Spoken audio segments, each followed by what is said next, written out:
नमस्कार दोस्तों, इस वक्त मौजूद हो आप मेरे साथ हिंदुस्तान सीबी न्यूज पर और इस वक्त की बड़ी खबर के साथ हम आपके साथ मौजूद हैं। तो आप मेरे साथ बने रहिए हिंदुस्तान सीबी न्यूज पर और देखते रहिए आंखों देखा हाल। मैं जानबूझ के और दावे से कह रही हूँ कि इतनी डिग्रियां शायद आज भी किसी पर नहीं है। उन्होंने संविधान रच के एक ऐसा इतिहास रच दिया है कि जिसके कारण मैं भारतीय जनता पार्टी में मेयर बनी, पार्टी को वोट करेंगे क्योंकि आप बड़ी उम्मीद के सारे बहन मायावती जी से जुड़े हुए थे।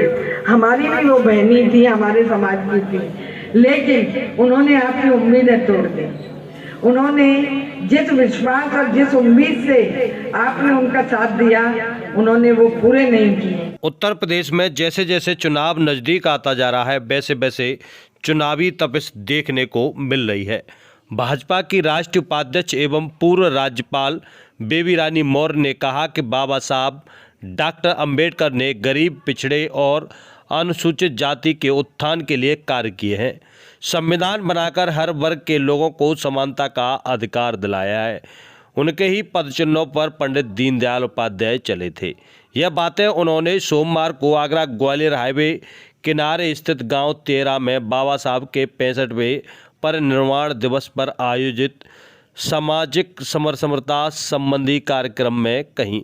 मुख्य अतिथि के पूर्व राज्यपाल ने कहा कि डॉक्टर अंबेडकर ने संविधान रचाकर छुआछूत को खत्म कराया है, महिलाओं को सम्मान दिलाया है। भाजपा की मोदी और योगी सरकारें भी शिक्षित बनो, संघर्ष करो, संगठित रहो पर चल रही हैं।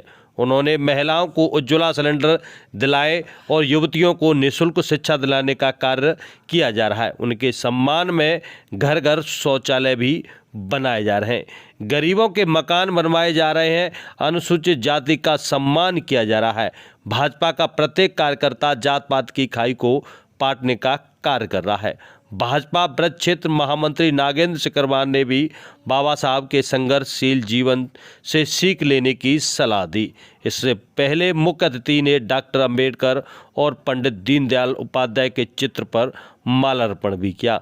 इस कार्यक्रम के दौरान ब्रज क्षेत्र मंत्री डॉक्टर रजनीश त्यागी, कार्यक्रम संयोजक सत्यदेव दुबे, राम कुमार शर्मा, पंकजा शर्मा, गौरी शंकर, प्रकाश भारद्वाज, राजवीर बघेल, तारा सिंह धाकरे, योगेंद्र सहाय, नरेश लवानिया, राजेश मौर्य और जयप्रकाश सोनी, सतीश मोदी और राजेश धाकरे आदि लोग उपस्थित रहे। तो वहीं वक्ताओं ने कहा कि जिस प्रकार बाबा साहब ने समानता का अधिकार चाहा था, उसी राह पर मोदी सरकार चल रही है। उन्होंने बताया, मोदी ने उनके सपनों को साकार करने के लिए जहां महिलाओं को उज्ज्वला योजना का लाभ दिलाया, तो वहीं घर में शौचालय बनाकर महिलाओं का सम्मान रखा है। उन्होंने कहा कि 2022 में हमें सबको एकजुट होकर भाजपा की सरकार बनानी है। उन्होंने कहा, बहन जी के साथ आप काफ़ी रहे, अब भाजपा के साथ रहने की बारी है। आइए जानते हैं ये बाबा भीमराव अंबेडकर का परिनिर्वाण दिवस पर आज श्रद्धांजलि सभाएं की गई। इस कार्यक्रम में मैं आई हूँ और बाबा साहब के जो सपने थे वो भारतीय जनता पार्टी साकार कर रही है। मैंने ये भी अपने समाज को बताने का प्रयास किया है। हमें बाबा साहब के अगर सपनों को साकार करना है तो हमें भारतीय जनता पार्टी के साथ रह के कार्य करना होगा, क्योंकि भारतीय जनता पार्टी ऐसी है यहाँ दलितों का, पिछड़ों का, महिलाओं का सबका सपना है। आप राष्ट्रीय उपाध्यक्ष भी हैं और विधानसभा चुनाव नजदीक है, कैसे देखती हैं चुनावों को? चुनाव में हम जीत रहे हैं, सरकार बनाएंगे भारतीय जनता पार्टी की। किससे मुकाबला देख रहे हैं? हमारा किसी से मुकाबला नहीं है, हम लोग जीत रहे हैं, सरकार बना रहे हैं। जाटों के लिए झंडे लगाने वाली बात कही थी, तो क्या लग रहा है इस बार? बिल्कुल झंडे लगेंगे, आप देख लेना, झंडे लगेंगे। कार्यक्रम था आज जहाँ आयोजित हुआ है, ये भारतीय जनता पार्टी द्वारा बाबा साहब अम्बेडकर की पुण्यतिथि पर जो परिनिर्वाण दिवस के रूप में हम लोग मनाते हैं, आज ये सामाजिक समरसता दिवस के रूप में कार्यक्रम रखा गया। इसमें 95% अनुसूचित जाति के लोगों की उपस्थिति थी। क्षेत्र के सभी प्रधान उपस्थित थे, जनप्रतिनिधि बीडीसी उपस्थित थे, समाज के प्रबुद्ध जो लोग थे वहाँ लोग यहाँ उपस्थित रहे थे।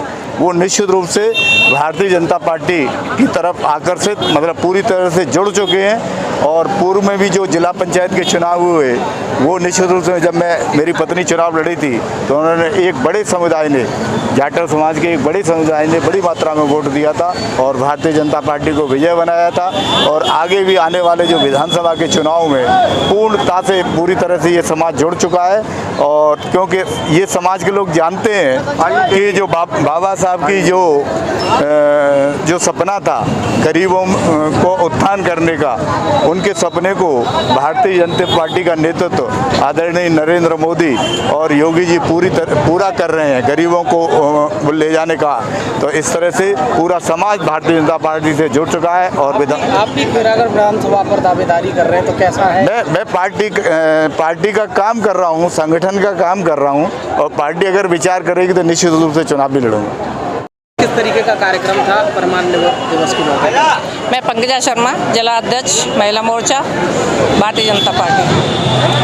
आज यह कार्यक्रम हमारा सत्यदेव दुबे जी ने रखा हुआ है पार्टी की तरफ से, क्योंकि आज भीमराव अंबेडकर जी की समर्था दिवस की जयंती है और उनका यही कहना है कि सभी लोग भाईचारे से रहें, जात पात छुआछूत सारी ख़त्म कर देनी चाहिए, ये बाबा अंबेडकर जी कहते थे। और हाँ, यहाँ चुनाव की तैयारी को ही लेकर आज यह एकत्रता इकट्ठी हुई है हमारी, क्योंकि जात पात को छोड़ करके आज जो हमारी मुख्य अतिथि के रूप में बेबी रानी मौर्य जो आई हुई हैं यहाँ पर, वो यही संदेश देना चाहती हैं कि हमारे समाज को और कोई आगे नहीं बढ़ा सकता, सिर्फ भाई नरेंद्र मोदी ही आगे बढ़ा सकते हैं। और उन्हीं के साथ कंधे से कंधा मिलाकर आप लोगों को झंडा लगाकर अपने अपने दरवाजों पर और अपने अपने छज्जों पर उनको समर्थन करना है। इस वक्त मौजूद हूँ मेरे साथ आगरा ग्वालियर रोड स्थित तेहरा में। आपको बता दें कि बाबा साहब की 65वीं पुण्यतिथि भाजपा के द्वारा मनाई गई। मुख्य अतिथि के तौर पर पूर्व मेयर एवं पूर्व राज्यपाल और वर्तमान में राष्ट्रीय उपाध्यक्ष भाजपा बेबी रानी मौर्य रहीं। उन्होंने जहां बाबा साहब के जीवन पर प्रकाश डाला तो वहीं उन्होंने कहा कि बाबा साहब का एक सपना था सभी पढ़ लिख कर आगे बढ़ें, तो वहीं सभी में समानता का अधिकार होना चाहिए, जिसको बीजेपी सरकार यानी प्रधानमंत्री नरेंद्र मोदी और मुख्यमंत्री योगी मिलकर पूरा करते हुए नजर आ रहे हैं। उन्होंने चुनाव का चर्चा करते हुए कहा कि इस बार 2022 के चुनाव में सभी जाटव भाइयों को बीजेपी का अपने मकान पर झंडा लगाकर समर्थन करना है और बीजेपी को एक बार फिर पूर्ण बहुमत की सरकार बनानी है। चोप सिंह सक्सेना, आगरा।